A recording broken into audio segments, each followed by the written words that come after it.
தொழில் வளர்ச்சி என்பது எப்போவுமே கூட்டு வளர்ச்சியாக இருக்கணும். ஒரு உதாரணத்துக்கு சொல்லணும்னா, உங்கள் பகுதியில் கரும்பு விளையுதுன்னு வச்சுக்கோங்க. அந்த கரும்பை விற்பனை செய்கிறதுக்கு ஒரு சந்தை இருக்கணும். அந்த கரும்பை எல்லாம் சேமித்து வைக்கிறதுக்கு சேமிப்பு கிடங்குகள் இருக்கணும். கரும்புலேருந்து சர்க்கரை, எத்தனால் இந்த மாதிரி வேதிப்பொருட்களை பிரித்து எடுக்கிறதுக்கு பெரிய பெரிய ஆலைகள் இருக்கணும். அந்த ஆலைகளுக்கு தேவையான இயந்திரங்கள் உருவாக்கும் தொழில்நுட்பம் இருக்கணும்.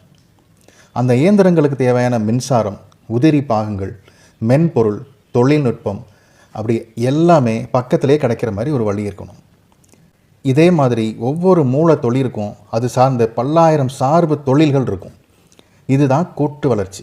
நாம் தமிழர் முன்வைப்பது இந்த மாதிரி ஒரு கூட்டு வளர்ச்சி தான்.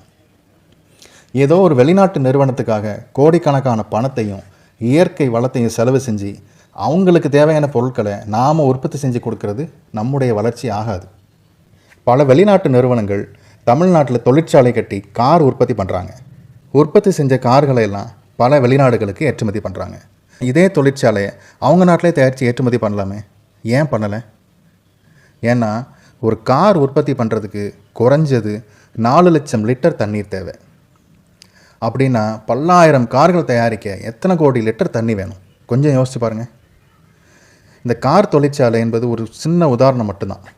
இதே மாதிரி அன்றாட உணவிலிருந்து ஆடம்பர பொருட்கள் வரைக்கும் பல்லாயிரக்கணக்கான பொருட்களை நாம் வெளிநாடுகளுக்காக தயாரித்து ஏற்றுமதி பண்ணிக்கிட்டு இருக்கோம்.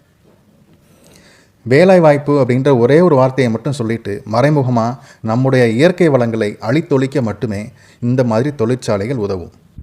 இந்த மாதிரி தொழிற்சாலைகளால் நமக்கு அழிவு வருமே தவிர ஒருபோதும் வளர்ச்சி வராது. தொழில்நுட்பத்தில் நம்மளை விட பல மடங்கு முன்னேறி இருக்கிற பல நாடுகள் ஏன் நம்ம நாட்டில் தொழிற்சாலை ஆரம்பிக்கிறாங்கன்னு இப்போ உங்களுக்கு புரிஞ்சிருக்கும்னு நினைக்கிறேன். அந்தந்த பகுதி சார்ந்த தொழில்களை ஒட்டி வளர்கிற கூட்டு வளர்ச்சி தான் அந்த பகுதி மக்களுடைய வளர்ச்சியாக இருக்கும். இந்த கூட்டு வளர்ச்சியை பற்றி பேசுகிற ஒரே கட்சி நாம் தமிழர் கட்சி மட்டும்தான்.